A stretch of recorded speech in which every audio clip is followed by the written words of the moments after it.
కానీ కొన్ని అంశాలున్నాయని తాము చెప్పిన 10 డిమాండ్లను సభపక్షాన కేంద్రానికి చెప్పాలని తెరాస శాసనసభ పక్షనేత ఈటెల రాజేందర్ సభాపతికి విజ్ఞప్తి చేశారు.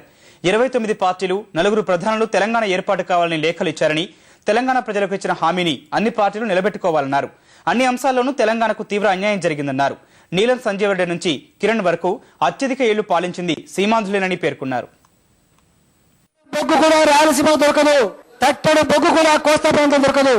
బొగ్గు దొరికేది బొగ్గుట్ట ఖమ్మం జిల్లా కొత్తగూడెంలో, బొగ్గు దొరికేది వరంగల్లో, బొగ్గు దొరికేది కరీంనగర్లో, బొగ్గు దొరికేది హైదరాబాద్ లో. కానీ మా బొగ్గుతోటి మీరు సోకులు చేస్తున్నారని చెప్పింది అధ్యక్ష. ఇవాళ మీరు ఆనాడు రామగుండంలో జెన్కో ఆధ్వర్యంలో కరెంటు ఉత్పత్తి చేసి ఉంటే ఈ కష్టాలు రావని చెప్పి ఆనాడు గుర్తు చేస్తే మీరు ఎన్టీపీసీకి ఇచ్చిన అధ్యక్ష 2600 మెగావాట్ల కరెంట్ ఉత్పత్తి చేస్తే నీ తెలంగాణ ప్రాంతానికి వచ్చే వాటా కేవలం 840 మెగావాట్లు మాత్రమే. కానీ అదే మీరు సింహాద్రి పవర్ ప్లాంట్, సింహాద్రిలో మీరు కట్టుకున్న ఎన్టీపీసీ ఆధ్వర్యంలో 100% ఆ ప్రాంతానికే ఉపయోగపడ్డట్టు మీరు పర్మిషన్ తెచ్చిన మన వాస్తవం కాదా అధ్యక్ష? రాయలసీమలో బొగ్గు లేకపోయినా, రాయలసీమలో నీళ్ళు లేకపోయినా ఆర్టీపీపీ కట్టుకొని ఇవాళకి కూడా మళ్ళీ 600 మెగావాట్ల విద్యుత్ ఉత్పత్తి కేంద్రాన్ని ఎక్స్పాన్షన్ చేసుకుంటున్నారు కదా.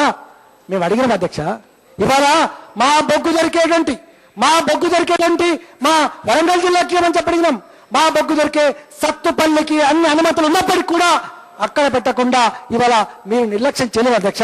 56 ఏళ్లుగా దగాపడ్డది తెలంగాణ, ఉద్యోగాలు కోల్పోయింది తెలంగాణ, నీళ్లను కోల్పోయింది తెలంగాణ. ఇవాళ కేంద్రం ఆలోచించవలసింది ఆ తెలంగాణ కోసం.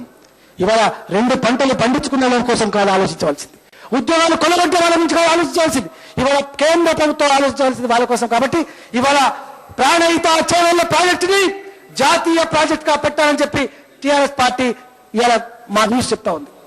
అంతేకాదు ఇవాళ ఏ గడ్డ మీద పుట్టిన ఉద్యోగులైనా ఆ గడ్డ మీద పెన్షన్ తీసుకోవాలి, ఏ గడ్డ మీద పుట్టి ఉద్యోగాలు వచ్చిందో ఆ గడ్డ మీద పనిచేసే పద్ధతి రావాలి.